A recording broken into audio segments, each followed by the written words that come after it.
Hi, I'm Sierra Kalman with City TV. Welcome to this edition of Inside Santa Barbara, the city's only news magazine show. We bring you up to date on the city's most significant issues, projects, and events.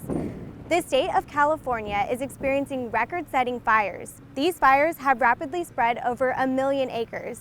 No single fire agency possesses enough resources to fight the fires, making mutual aid an indispensable system.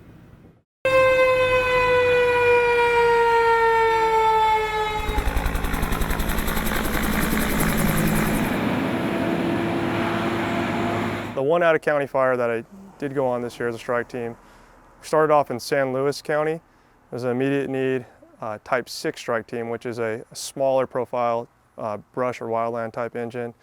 So it was immediate need, right to the line, work all night into the next day. After a few days of that fire kind of winding down, we were redeployed to a new start out on the Sequoia National Forest, and we spent the remainder of our strike team there for roughly 2 weeks. Mutual aid deployments, like the ones fire engineer Ryan Ortiz mentioned, take the dedication of 20 personnel for each strike team, which will spend 14 to 21 days on wildfire incidents. But what exactly is mutual aid and how does it work? Mutual aid is an agreement between fire departments to assist each other across jurisdictional boundaries because emergency responses can exceed local resources and don't adhere to lines on a map. Mutual aid is a by request system that goes through different areas to get to us normally. If it's requested from a Northern California fire, for instance, it would go through what we call North Ops, and then it would come to our operational area, and they would dispatch us. Auto aid is the aid that we provide to all the surrounding fire departments at a moment's notice. It just happens on dispatch. There's no request from the agencies. It's already a preset contract. We go, we respond, and the same for them. For Santa Barbara County Fire, Montecito Fire, Carpinteria Fire, they all respond to us on auto aid agreements. Mutual aid is a very elaborate, well-planned out system. It was born in California and perfected over time. Our mutual aid is the envy of the world. It's reciprocal, which means we give and we get. We have certain resources at any given day that we can give to any type of incident. And that's not just wildland fires. It could be structure fires, it could be earthquakes, it could be floods. We have those resources that we can deploy at any time. And then conversely, when we have an incident here, all of the fire departments all over the state have resources that they'd be willing to bring us. Mutual aid is coordinated based on the needs of the incidents and the needs of the state. There are a couple of coordination systems in California. One is called North Ops, which is a multi-agency group of CAL FIRE, Forest Service, other federal agencies, local agencies that determine where the resources need to be. So they're looking at statewide all the fires that are going on. Where do those resources need to be? They coordinate with South Ops also, which is the exact same thing in the southern part of the state. And then they determine where these strike teams and other resources are needed, and then they get dispatched to those. It filters through our operational area, our county dispatch system, and those get routed to the different agencies within the county to fill those spots. All fires start small. So using the city as an example, if we had a fire that started small, we would send our initial responding units. And if it was something we couldn't mitigate in a short period of time, we need reinforcement, we'd reach out to the county. And then the county would in turn, as our operational coordinator, would reach out to beyond the county to get resources in. And so we hit those ripples in the pond, and that's how we end up getting resources. What's really important to mention though is that you can't deplete any geographic area, okay? Hypothetically, if there was a fire in San Luis Obispo, we couldn't send 7 fire engines from our department to San Luis Obispo because we'd totally deplete our city. So what they do is they basically just pick areas and they'll say, we're gonna grab 2 from here, we're gonna grab 3 from here, we're gonna grab 2 from here, and they put these crews together and then they respond to an incident. So if we were to respond today to a fire in San Luis, we might send only 1 engine from our department, but then Santa Maria would send an engine, the county would send an engine, hypothetically Guadalupe could send an engine, Lompoc would send an engine, and we put the teams together and we deploy them to an area.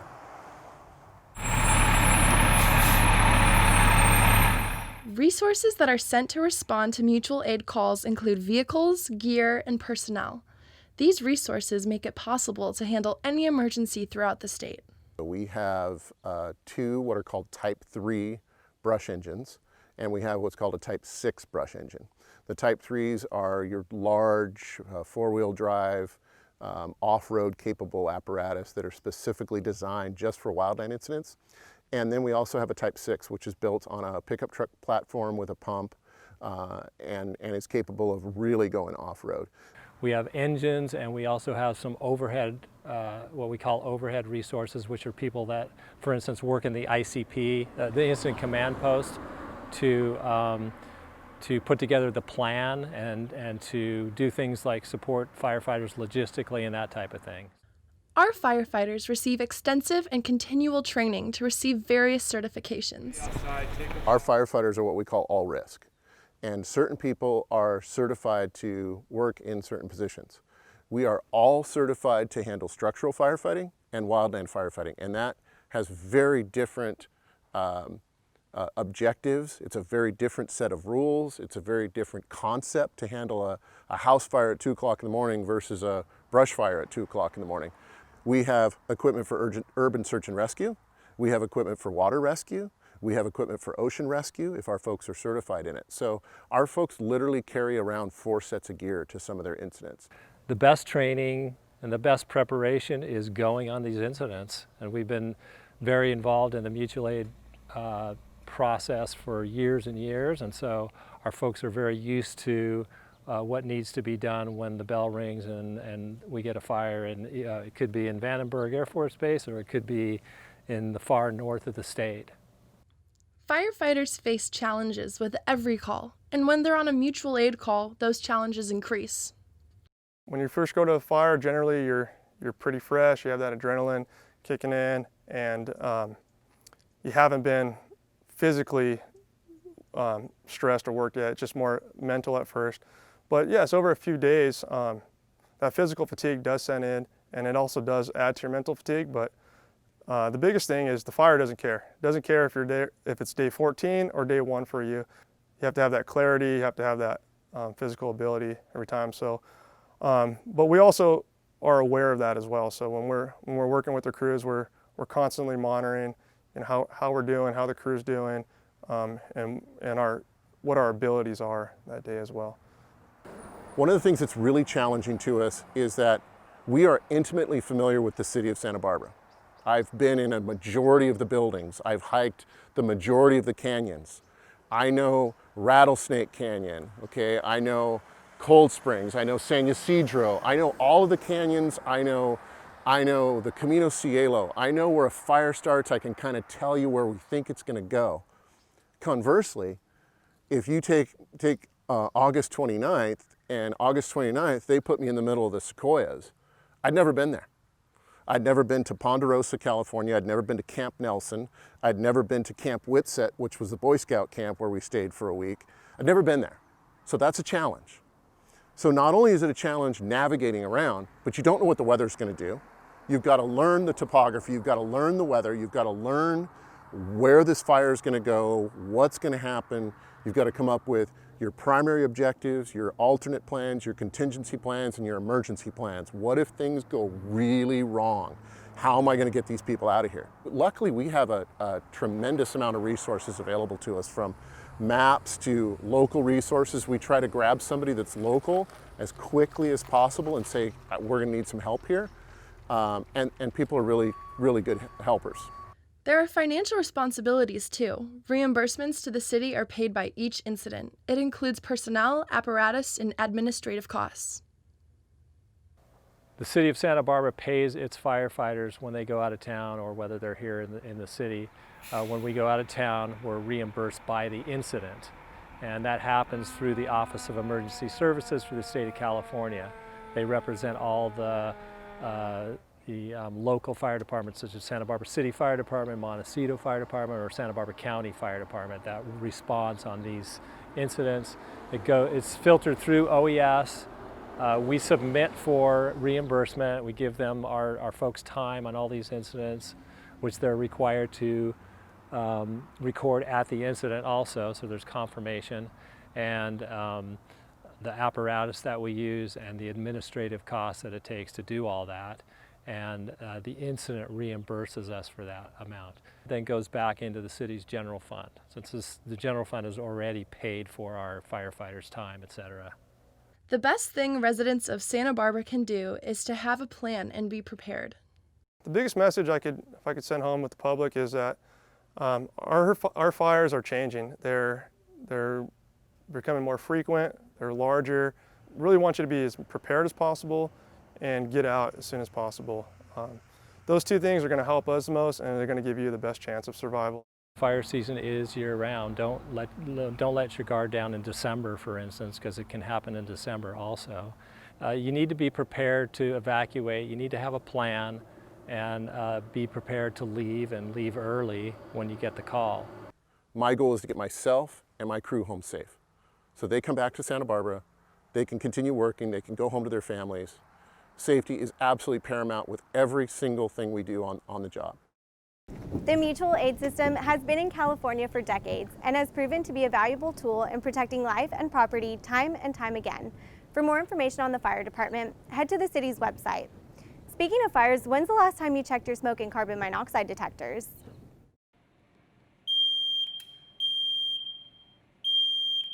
Hi, I'm Liliana Encinas, and I'm the Bilingual Public Outreach Coordinator here for Santa Barbara City Fire Department. And today we're going to be talking about the importance of having smoke alarms and carbon monoxide detectors in our home. So we're going to start with the smoke alarm. Smoke alarms, and this is just an example of one of the smoke alarms, right? But they look different, they feel different, perhaps different sizes.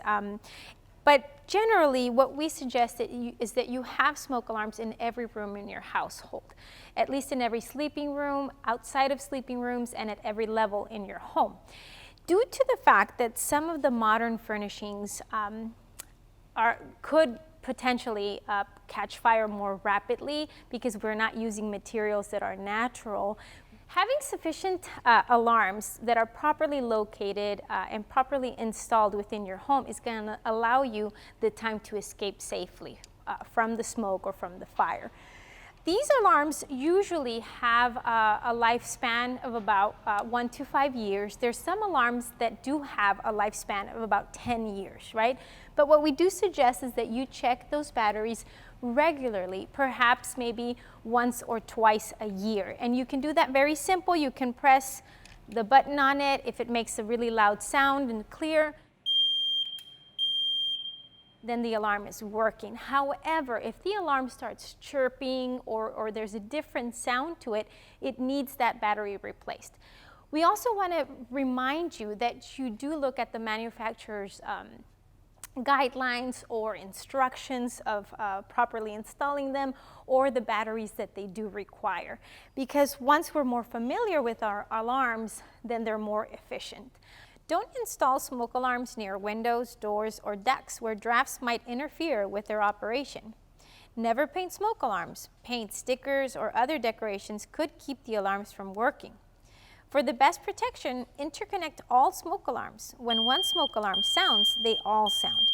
Interconnection can be done using hard wiring or wireless technology. When interconnected smoke alarms are installed, it's important that all the alarms are from the same manufacturer. If the alarms are not compatible, they may not sound. We suggest that you interconnect them because some alarms might go off and then trigger the rest, but some might not. And if you have them interconnected, then that's much more efficient. And so we do suggest, as I said, having one in each sleeping area or outside the sleeping area and at each level of your home. We have to remember that some age groups or folks that take medications might not wake up to the sound of an alarm. There's some research that tells us that perhaps young adults or adolescents also might sleep through an alarm. That's why the importance of interconnecting these alarms to make sure that they're efficient and that they're easily heard by every single family member. We also have to remind everyone that when you do hear the alarm sounding, that's an alert, and it means something's not right. So as a family, we have to plan on what the action is going to be if those alarms are sounding. Perhaps maybe there's just some very little smoke that you can just press the button and we're through, right? But sometimes it might be something a lot larger, and we have to plan for that. Now we're going to talk about carbon monoxide detectors or carbon monoxide alarms. They detect gas. And so oftentimes, the carbon monoxide gas is known as the silent killer, right? Because we cannot detect it, and we need alarms that can. These alarms are different than the smoke alarms because these have to be installed at a lower level, closer to the ground, due to the fact that gas tends to be heavier than smoke. The smoke alarms are installed higher because smoke rises, but the carbon monoxide alarms, they have different manufacturers. Either they can be plugged in to electrical outlets, or they can be battery operated as well. And so when they're battery operated, you can install them closer to the ground at about a headboard level is what we suggest. Like your headboard would be a good height for them. Often called the invisible killer, carbon monoxide is an odorless, colorless gas. In the home, heating and cooking equipment that burn fuel are potential sources of carbon monoxide. Vehicles or generators running in an attached garage can also produce dangerous levels of carbon monoxide. We want to make sure that you don't paint over any of your alarms, whether it be smoke alarms or carbon monoxide alarms. Also, what we do want to encourage you is that you teach children about the safety of these alarms, that they're not to play with, right, and that they do have a lifespan.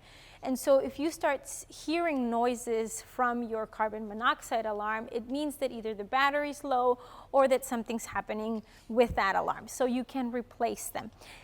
They do sell the combination of both carbon monoxide alarms and smoke detector alarms. And we suggest that you buy them separately because they are more efficient if you install them properly. There's alarms that have a longer lifespan. Some can have up to 10 years, some 1 to 5 years. Regardless of what it is, make sure you are fully aware of what the manufacturer is telling you and the instructions for it. If you do hear your alarm sounding, we suggest that you escape as soon as you can. Go to an outside ventilated area, open windows and doors to make sure that the air flows. Check your alarm to see if it's all right. Do not take out your alarm or remove it and then forget to replace it, or perhaps take out the batteries, because then you might forget to replace them. And so just make sure you ventilate the area, you are in a well-ventilated area, and that you check your alarm. Another thing that I do want to mention with alarms is it's important that you talk to your family about a fire escape in your home. You should have 2 ways of getting out of a room, whether it be a window or a door, but it's important that you talk to your children, that you talk to all your family members on what the plan is if it were a real situation.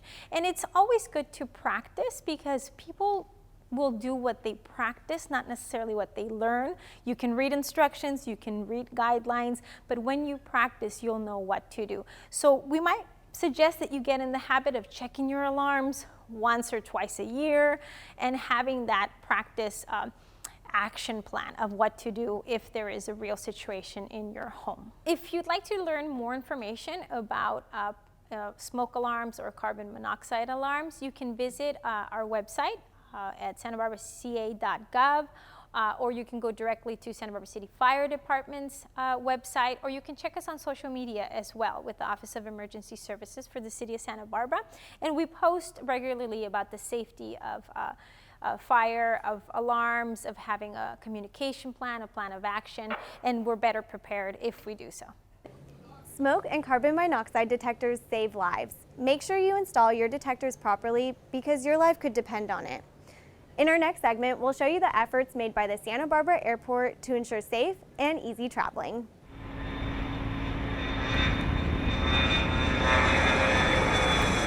The Santa Barbara Airport has always prided itself on providing a low-stress and aesthetically pleasing environment. So naturally, when it came time to adjust to new protocols for traveling during this COVID pandemic, SBA was sure to focus on making the passengers' traveling experience safe and pleasant. Santa Barbara, before the pandemic, we worked really hard to create a very relaxed and stress-free environment for travelers, you know, as much as you possibly can for an airport. That was really our goal, and that's, you know, part of the reason why we really have tried to reach out to the community and say this is a better airport experience when you want to travel. So really, we just take that ambition and apply it to the situation we have today. And we still have the objective of trying to create as much of a stress-free environment as we possibly can. So that's some of the things, some of the physical changes you'll see in the airport, but generally you'll just recognize that it still is that pretty predictable, pretty easy, pretty stress-free travel experience. From the moment you drive up to the airport, there are signs to prepare people for what will be expected of them from the moment they get out of the car. Coming into the airport, it was very self-explanatory. Walking into the front door, everybody didn't crowd around. Everybody was kind and distanced. The calm, clean, and stress-free environment that the airport employees have worked hard to provide clearly affects their passengers in a positive way. Not only do they feel comfortable, but they also feel very safe. It's really reassuring and refreshing to see everybody, staff, and just passengers adhering to the mask policy and also the sanitation policy. So I feel completely safe. The smaller size of the Santa Barbara airport adds a certain charm to the traveling experience, which is also perfect for traveling during times like these. I chose Santa Barbara because of the lower volume of humans, essentially. It is a 180 to LAX or any other large municipal airport because there is a lot of anxiety regarding parking and just constantly being around germs and people. So flying out of Santa Barbara is an absolute pleasure and delight. Before the pandemic, it was already hard enough to remember all the things you need to travel, such as form of ID and electronics. The Santa Barbara Airport has taken the initiative to put signs and sanitation stations throughout the entire terminal to aid the passengers' experience and give them helpful reminders. We have decals and signs around the airport before you even enter the building telling you what's the best route of travel to get to that airline. Also to put your mask on. As you get to the terminal, you're going to see some decals that are on the ground so you can maintain that safe, compliant distance. Additionally, we're going to have those glass shields that are going to protect not only our tenants and the airline employees as well as the rental car agencies from possible germs, but it's also protecting our passengers. Custodio has been great. They're part of the maintenance division. They're out here wiping down the surfaces 24/7, all hard touch surfaces using a disinfectant. And at nighttime, we have electrostatic sprayers. They're using a hydrogen peroxide solution. They're spraying every touch surface in the entire airport, getting it ready for the next day. These protocols have been in place since the beginning of quarantine, and the Santa Barbara Airport has been working diligently to adapt based on the needs of their passengers. We're in a settled down state of the transition, I would say. We're kind of at a plateau in our adjustment and in our transition, and that is just because we've been adjusting and making changes since March. Aside from new COVID-related safety precautions, not much about traveling by air has changed. Going through the TSA line, everybody remained 6 feet apart. I scanned my own boarding pass, but the TSA agent did take my driver's license and asked for me to pull down my mask. And so I obliged, but it was only for a short second. So when I pulled my mask down really quickly for identification behind the plexiglass, I felt completely safe. And I don't know about the agent, but I feel like the agent felt safe too. And immediately I just put my mask back on. And there was a sanitizing station so that I could sanitize my hands after I received my ID back. After successfully going through security, passengers can safely walk to their gate, stop by the gift shop, go to the restaurant or coffee shop while maintaining social distance. When it is time to board your flight, people are called by their groups to board separately, and there are once more marks on the floor to remind and enforce social distancing during the boarding process. the safety and sanitary protocols don't stop there. There are also many precautions being taken on the planes before and after each flight. On the flight itself, our agents are doing deep cleans with antiviral solutions. We spray each plane prior to and after, so before and after we clean the planes. I've never been on a cleaner plane. Everybody in the air is wearing masks.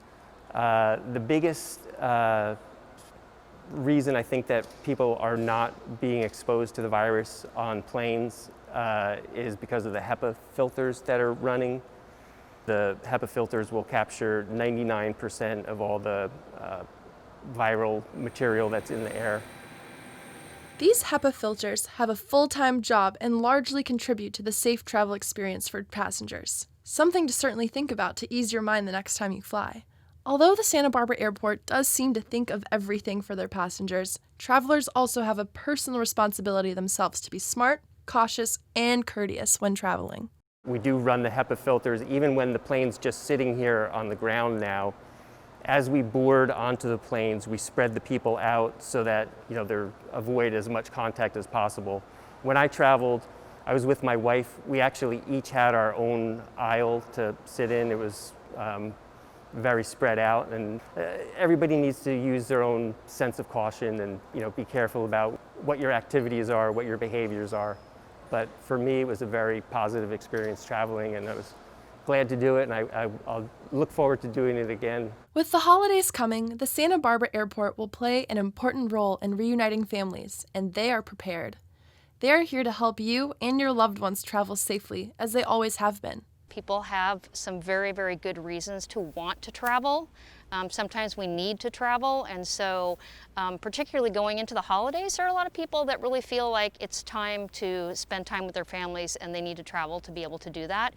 So we just want to let people know that we do have good air service. We have the number of flights are increasing and destinations are increasing as we continue to recover. So there's going to be lots of good options for holiday travel. Not only does the Santa Barbara Airport care about the safety and stress levels of their travelers, but they also care deeply about the Santa Barbara community in which they themselves are a vital part of. Thank you for wanting to be safe, to wearing your mask, and everyone creating a better habit of hygiene around washing their hands. The sanitization stations in there, are being utilized. Every time I'm here, I'm seeing people utilize them. And people are being very kind to each other too. They're taking the time to board the airplane. They're taking the time to wait for somebody to come out of the bathroom. And that's really awesome to see, because we as a team care so much about the community and wanting them to be safe, and then we see that they're caring about each other as well. And so my message, I guess, is really just of thanks and gratitude for continuing to fly through Santa Barbara, and that we're here, we're doing our best to create that safe, calm space for you, and we're seeing that in action. We really are.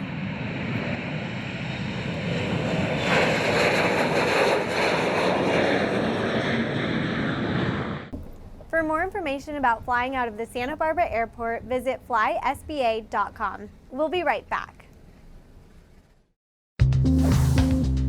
In these trying times during the COVID-19 pandemic, your emotional wellness is important. Here's a few tips. Practice mindfulness and relaxation by meditation, yoga, or Tai Chi. Listen to music or color in a coloring book. Connect with family and friends via phone or electronically. Catch up on reading, read to your kids, or have them read to you. Play board games or cards. For more information, visit publichealthsbc.org or santabarbaraca.gov. Hello, I'm Henry Thompson, Airport Director at Santa Barbara Airport. First, I'd like to say thank you to the entire Santa Barbara community. Thank you for staying home when you can and taking precautions to help ensure our families, friends, and neighbors stay safe and healthy throughout the COVID-19 pandemic. But even during a pandemic, there are those of us that need to fly. So I would also like to thank all of our dedicated airport personnel that have been working tirelessly to ensure every traveler's experience lives up to the highest standards for cleanliness, safety, and comfort. From the custodial staff continually sterilizing surfaces to personnel throughout the airport facilitating appropriate distancing measures and making sure our signature ease of use and welcoming atmosphere never changes. I want to assure you that Santa Barbara Airport continues to take every precaution possible to make sure your experience is safe, easy, and enjoyable. So whenever you're ready to fly, we're ready to welcome you back into the airport and onto your destination. Thank you, and we'll see you back in the air soon.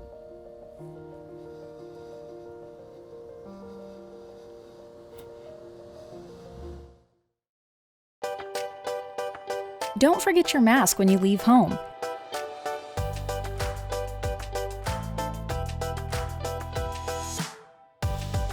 Face coverings are required in all public areas.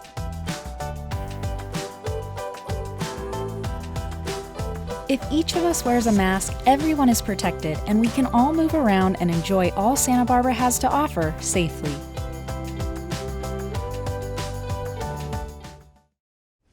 Welcome back. Many precautions are being taken to keep you and your family safe during the COVID-19 pandemic. That being said, many recreational activities have been put on hold to slow the spread of the virus.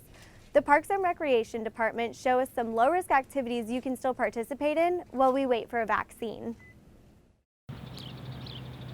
Whether you're going for a walk on the beach, a hike on the trails, taking your best friend to the dog park, going for a swim at Los Baños, or playing tennis at the municipal tennis courts, the Santa Barbara Parks and Recreation Department wants to encourage safe outdoor activity for everyone during the COVID-19 pandemic. We're standing here at Rattlesnake Canyon trailhead that goes up into the U.S. Forest Service, connects with Tunnel Trail. We saw an almost immediate response and increase in our trail usage when some of the closures went down into effect in March, and it's continued until now. I think people initially were looking for some place they could get out to and get some exercise with the options being limited. So up here we went almost probably 100 to 150% increase in the amount of daily use. What we're seeing is that many of our trails here are older trails. They're within narrow corridors, and there's not areas like in many of our city parks where people might be able to walk and go 6 or 8 feet apart from each other. So since there are those intersections of people, we ask them to have masks with them and wear them when they're in those situations. You know, I would welcome people to come out and use the parks when they can and just be respectful of the resources that we have. You know, with these extra increase in usership, we've noticed some additional trash and wear and dog bags and things like that. So use the trash cans that you have, and we always recommend pack it in, pack it out. That's a good guideline to follow, and come out and enjoy, please, but be safe. If you're looking for a more social environment for your dog, there are 3 off-leash dog areas in Santa Barbara: the Douglas Family Preserve, Hale Park, and the new fenced-in dog area at McKenzie Park. It's just a really nice area, and the people that come here are really pleasant. Everybody's really nice. Right now I'm coming here almost every day. It's big, it has some trees. I like the wood on the ground as opposed to the grass. There are a lot of people that come here, and everybody's really friendly. And most of the people do wear a mask, which I appreciate. It's a really great place to be. Maybe playing fetch with a tennis ball isn't your best bud's favorite activity, but tennis can be a great outdoor sport for you and a friend at the Santa Barbara Municipal Tennis Center. They offer tennis and pickleball 11 hours a day, from 8 to 7, 7 days a week for nearly 2,800 players weekly. Since the stay-at-home order in March, the Parks and Rec Department realized that recreation and sporting activities are such an integral part of people's health and social well-being and just this desire to interact. So one of the key things we did initially was look at which activities could start back up early on and what the requirements would be. and tennis and pickleball was one of the first sports that we were allowed to reintroduce back into the community with the first health officer order. And since implementing pickleball and tennis back here in Santa Barbara, it's grown exponentially. One of the key things we did here and with all of our recreation programs so far is we have an advanced registration system. So people the night before actually have to sign up for court time. So whether you're playing as a singles or a doubles or in a group of 4, you have to sign up each night to get your time. You have 2 hours of access to the court during that sign-up period. Anywhere we could have a high-touched surface was opened and locked open. And then lastly, what we did is, because we have a check-in as part of our advanced registration process, people are required to wear a mask as they enter the driveway, parking lot, all the way to the court. They're allowed to take their mask off while they're playing, just so that they can breathe more conveniently. And then they have to put a mask back on when they exit the facility. And that's for the safety of other players and our staff.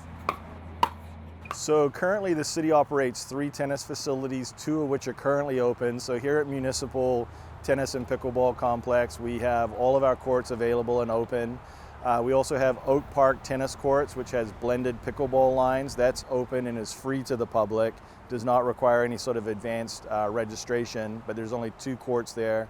And then Pershing Park is another facility that we schedule and share with Santa Barbara City College, and we're tentatively expecting to reopen that in November, early November. I would remind people that it's safe. The sport's safe. We put as many of the provisions in as we possibly can for players and staff to be safe, and then it's incumbent upon players that are coming here to also take that seriously.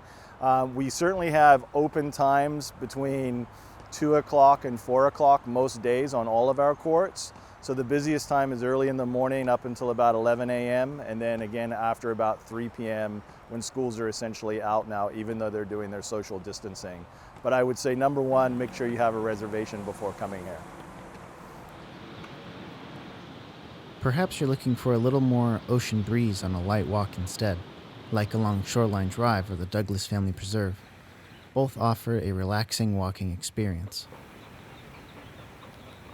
If doing laps in the pool is more your thing, at Los Baños you can swim up to 50-minute sessions up to 3 times per week. Los Baños Pool has been reopened to swimmers since May under the compliance of county public health orders. The city of Santa Barbara has lots to offer for safe outdoor recreation. Just follow the simple health guidelines in public spaces to keep everyone around you safe as well.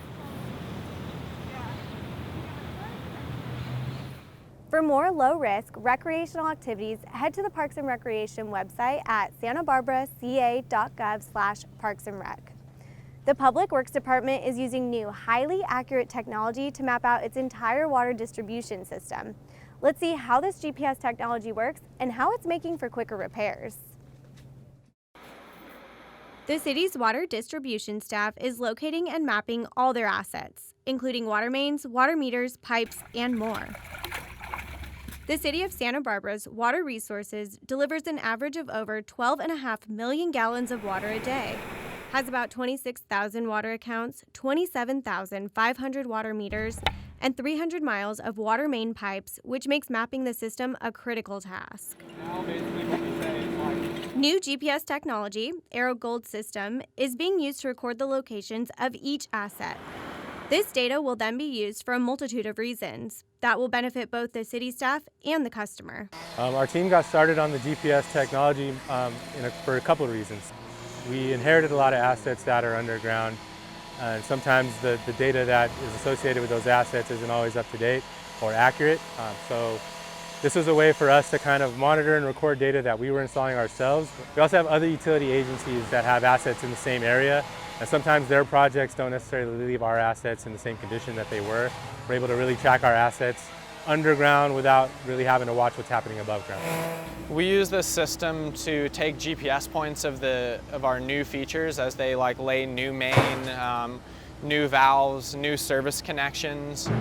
And what that allows us to do is really accurately update our mapping system so that in the future, once this is all paved over, once, people have kind of forgotten exactly where everything is, it takes a lot of the guesswork out of the maintenance that we need to do. This GPS system is a team effort. Water Resources worked close with City Information Technology to add all this new data to the city's GIS system, or Geographic Information System. The GIS system, similar to maps, like most people use on their phones. It's specific to the utilities, in particular city utilities. So our water and wastewater pipelines are located in the field, and that information's pulled back into our GIS database, our mapping database, where we're able to then have that information available.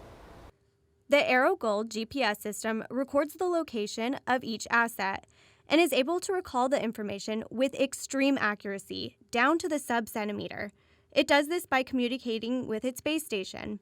Yeah, so the base station is what really allows us to get that super accurate data. So the base station is pretty much the exact same setup that you see here, but it's just installed permanently and it runs 24/7. So because it sits in that one position, kind of, they call it cooking in the location. So it really, from being stationary, it's just constantly refining its exact position. And so because that station knows exactly where it is, it gives us a point of comparison to what the satellites that we're talking to directly through this receiver are telling us. The accuracy of this data makes city staff more efficient and effective when they need to do maintenance or a repair on the system. I think the biggest thing with this new system is that it works really well with our work order management system. We went live with an upgraded version of our work order management system in September 2017, and that was part of what I kind of call our digital revolution. Before that, we were using paper-based records and then having to go in and update things in the office after the work's occurred. And with this upgrade, we're now able to collect data and enter data in the field, and utilizing this equipment and this system also interfaces with those same tablets that we're using for our work order information. So staff don't have to take multiple pieces of equipment out. They can bring out the receiver, they can bring out the tablet, they can access our information, our maintenance history through the work order software, and then they can also access all of the information that they're collecting through the Collector app. It really streamlines and makes this whole effort much more efficient. Having the AeroGold GPS technology also helps individual water customers. If you are having an issue at your own property and you need to locate your water meter, that anybody that answers the phone can give you that precise locational information of where that water meter is located so you can get to it. And then in the future, what we really hope this will help us out with is water main breaks. A lot of times, if you get a big main break, you're dealing with a lot of stressful conditions, like obviously there'd be a huge amount of water running down the street. Everything looks different if the street is torn up. And so knowing exactly where that asset is lets us get to it faster and fix it. So that should translate to shorter outage times for our customers in those emergency response situations. Overall, the water distribution team has been working hard to map and record their assets. It's an ongoing process that will take years to map the entire system. We've got a lot of locating to do.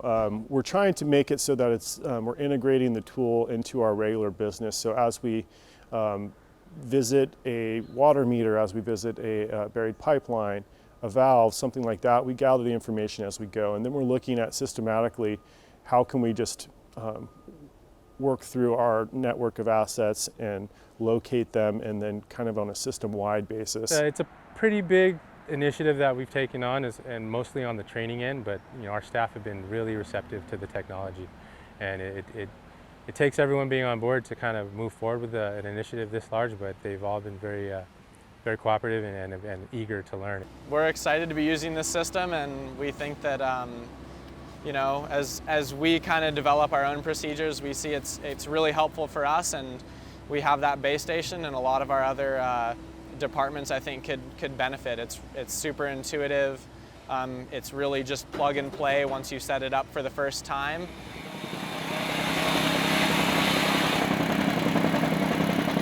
This GPS technology will really take a lot of the guesswork out of finding water distribution assets. This next tool will prevent sewage from entering your home. It's a backwater valve that connects to your sewer lateral. Let's find out what it takes for you to maintain this valve. Today we're talking about backwater valve maintenance at home. The purpose of a backwater valve is to prevent public sewer from backing up into your building. The backwater valve contains a flap that allows water to exit the building, but closes to prevent the backflow into the home. Once a backwater valve is installed on your sewer lateral, it needs regular maintenance to ensure proper operation. The inspection process can be quick and easy, but it is critical to protect you from costly backups. Keeping your home dry and safe is important to you and your insurance provider. The cost incurred to install and maintain a backwater valve may be a lot less than the cost and the headache involved in repairing the damage to your home and valuable possessions caused by water backup. A sewer backwater valve is a device that's installed in the sewer lateral in order to prevent water from backing up the lateral and into the residence. A sewer backwater valve is really important to have on your property to prevent city sewage from backing up in the event that there's a blockage on the city sewer main. That would occur if your lowest plumbing fixture and floor is lower than the nearest upstream sewer structure, such as a manhole or cleanout, probably in the city right-of-way or in an easement. So the City of Santa Barbara recommends that you inspect your sewer backwater valve every 6 months or so to verify that the gasket or seal is clean and no debris is holding it open. And that will help assure you as a homeowner that it's functioning correctly and will prevent that sewage from backing up in your residence should there be a blockage on the city sewer main. A sewer backwater valve inspection can be easily performed if you can identify the location of that sewer backwater valve and it's accessible. So you can open it up, you can inspect the apparatus itself, verify that it's clean and that nothing's holding the flapper valve or the valve itself open, and reclosing it. If you're not comfortable with that, you can always hire a local plumber to come out and do the inspection for you. Let's highlight the process. It's important to perform inspection every 6 months to ensure your valve is working properly. Since this is a device that has been in contact with wastewater, take safety precautions to perform the inspection. Make sure to wear gloves and eye protection. In Santa Barbara, most backwater valves are located outside the home near the building. To inspect your valve, first remove the cover and perform the following. Access the device, and if it's removable, remove the assembly from the drop pipe. Inspect the flapper or moving part to see if there's any damage or debris built up. Clean it with mild dish soap and water to remove grease and make sure the valve seats. Reassemble and return to normal position. Replace cover. Make sure when you replace the valve, it is correctly seated in the riser pipe. If you need replacement parts, visit your local plumbing supply store or contact a plumber. With proper maintenance, your backwater valve should last for many years. In our next segment, we show you how Santa Barbara residents can contribute to the health of our creeks and ocean.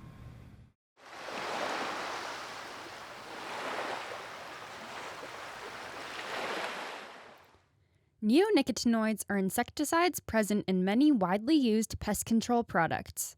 Their chemical structure resembles that of nicotine and kills or harms insects by binding with receptors in their brains. Hundreds of products contain neonicotinoids, such as pest control, agricultural, landscaping, gardening, and flea and tick treatments. Neonics are extremely harmful to bee populations. However, their long-term environmental effects in different ecosystems have not been thoroughly researched. Their water solubility makes application easier, but introduces chemicals into bodies of water anytime there is a storm or runoff. This is the focus of research being done by the Creeks Division and UCSB with the NOAA Sea Grant, which is a federal university partnership that allowed for this collaboration. USGS is also assisting with the project. Our responsibility under the Sea Grant scenario is to provide them with the information that they can use around the country and around the globe, and we can help in that process by publishing our work in scientific journals such that they're broadly distributed within the scientific and management communities so that they can understand our results and learn from them. The Creeks Division's water samples are analyzed by USGS for neonics. The Bren School and Lenahan prepare toxicity reports using information from the storm samples.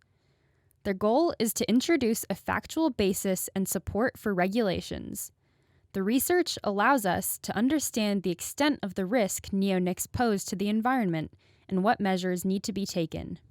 We've really learned about the neonics that it's not the 3-hour concentration that we're concerned about, it's the long-term low-level concentrations. And so I really think that that's a problem for our entire city, and not just our city, but the entire world is grappling with this.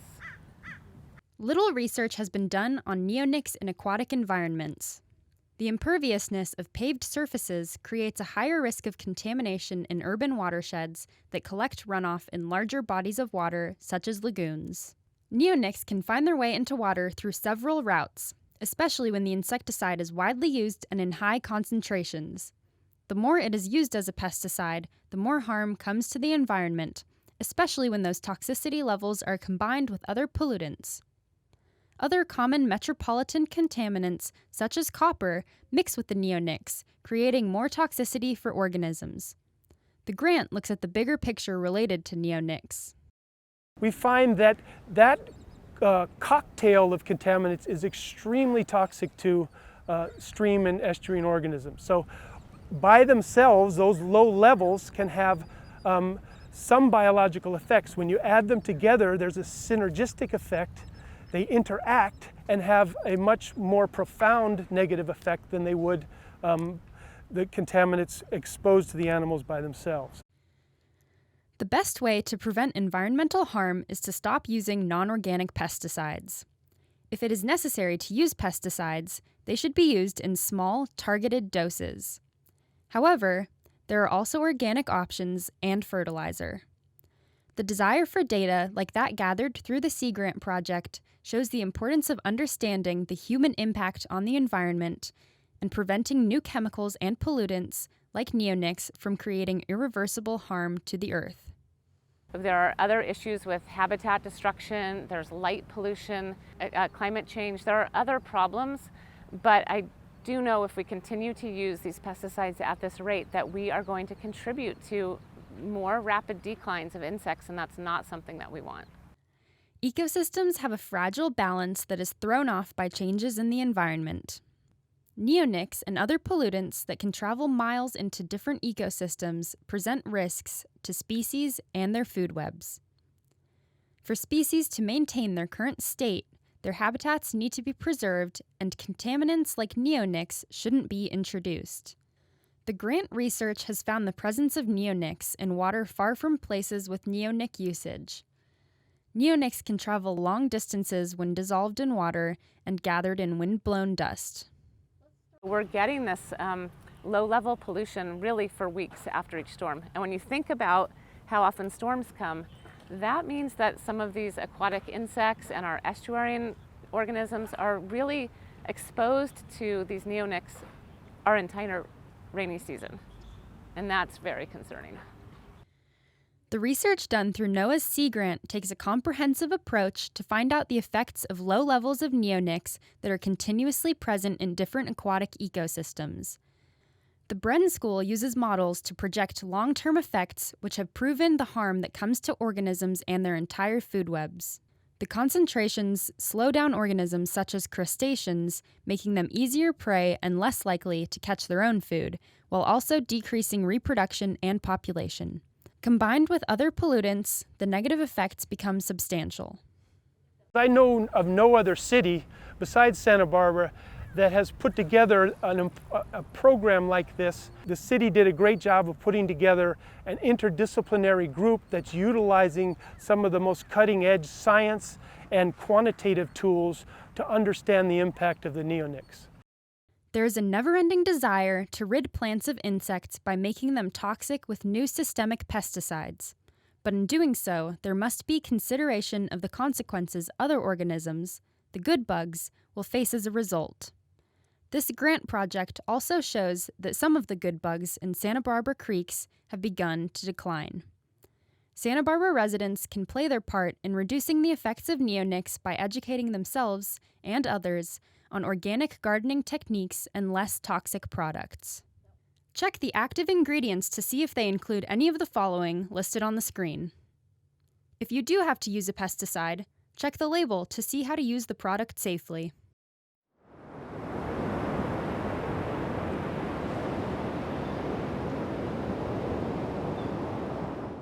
For more information on pesticide alternatives, visit the Our Water, Our World program's website at ourwaterourworld.org.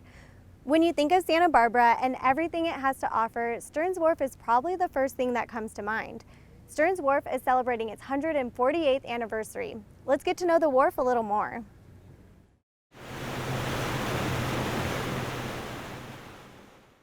This Santa Barbara landmark, Stearns Wharf, turned 148 years old in October, making it the oldest working wharf in California.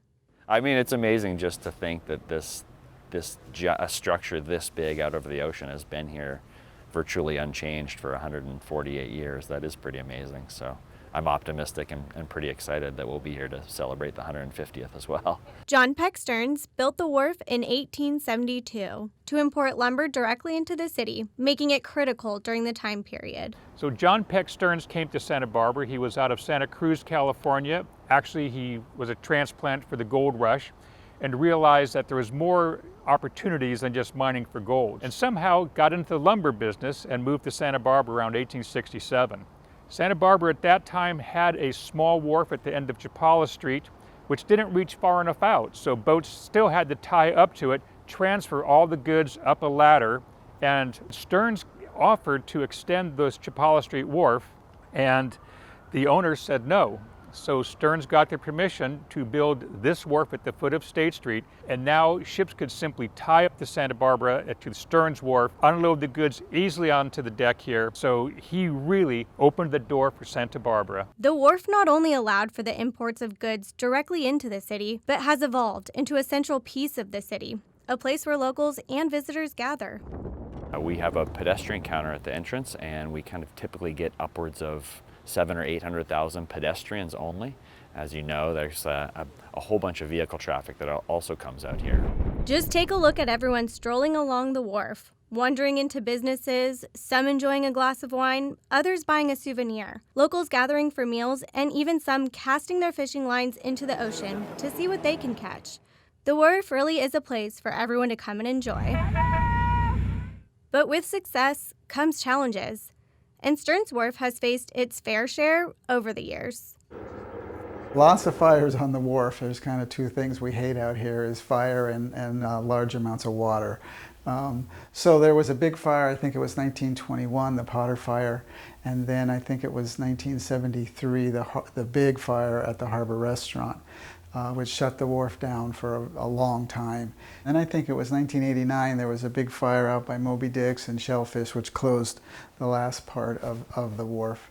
And there's lots of little tiny fires all the time, and it spreads quickly because all of the deck boards are impregnated with creosote, and that stuff goes up very quickly. And fires aren't the only challenge the wharf has had to overcome. It's also had to overcome economic challenges. One of the biggest challenges was this switch from private industry to city ownership. And so in the 70s, there was a decision made to turn the wharf back over for city ownership. And this was a really big change. The wharf was even closed for a period of time. I believe it was closed for 2 or 3 years in the 70s while the city and the waterfront figured out what to do and what the plan forward was with the wharf. And that was when the wharf really changed from serving industry. And now the whole thing has shifted. It's far less industrial and it's much more tourism and recreation serving. So it really is more of an asset for the public now. And now Stearns Wharf is facing another challenge, rising sea levels. One of the main challenges going forward is unique. It's sea level rise. And so this wharf is kind of fixed at the level it is. And so there's some real considerations right now about sea level rise and the concerns that brings. Even within the last few years, some storms have overtaken some of the restaurants on the wharf. If that starts happening in more frequency, we're going to have to start making decisions on temporary closures, modifications to the wharf. And so these are kind of big dollar changes that need community input going forward. And so I really do see sea level rise as one of the main challenges going forward for Stearns Wharf. On the less serious side, there was one other challenge faced by the wharf that some of us may remember. I'm sure many of you will remember when the Joker tried to blow the wharf up. And thank God Batman was here, got the bomb, tossed it off the wharf, and saved Stearns Wharf. Some days you just can't get rid of a bomb.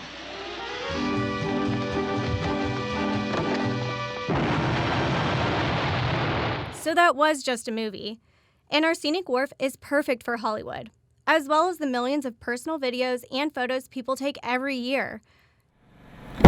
So it requires a lot of work to make the wharf ready for its close-up. The maintenance of a 2,300 foot long roadway, wooden roadway over the ocean is a pretty monumental task. There's over 2,000 piles that are driven down into the seabed, and they spend their whole life in an ocean environment. They're submerged in water. The majority of the piles are made of wood, and so they're creosote-soaked wood, and so over time they do deteriorate. Each pile must be examined to ensure they're sturdy enough to hold the weight of the wharf not just above sea level, but below the surface as well. The waterfront maintenance staff has professional divers. So we have city staff that are under the piers doing annual surveys from the seafloor. Kudos to the waterfront maintenance staff. They're really the kind of unsung heroes who keep this wharf maintained and going. Every year they replace up to 30 of those 2,000 piles, and that's no small task. Most of that work happens at night so that we don't have any impacts to the Stearns Wharf businesses, and we can keep that going. Dozens of piles need to be replaced on an annual basis, and the city's waterfront department is constantly planning and budgeting for this maintenance. The pile replacement process is really interesting in itself, and so it's pretty difficult and invasive. We'll have a crew that will come out with cranes and heavy equipment, and they'll remove these deck boards and either remove or cut off existing piles that are damaged or need to be replaced. And then they'll have all the new piles laid out on the deck, and they'll drive them down. Not a quiet process. They use they'll pile drive these piles, and so when this is going on, it typically happens out of a month every year, and they will they'll drive these piles down back into the seabed and have to replace all the deck boards over top of them. So we're constantly budgeting to replace these piles to keep the Stearns Wharf up and running for decades to come. And we are proud to celebrate 148 years of having Stearns Wharf in the city of Santa Barbara.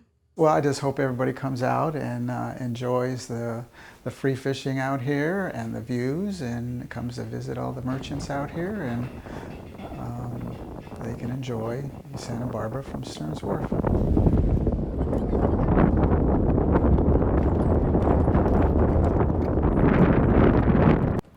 Thank you, John Peck Stearns, for this Santa Barbara gem, and happy anniversary, Stearns Wharf.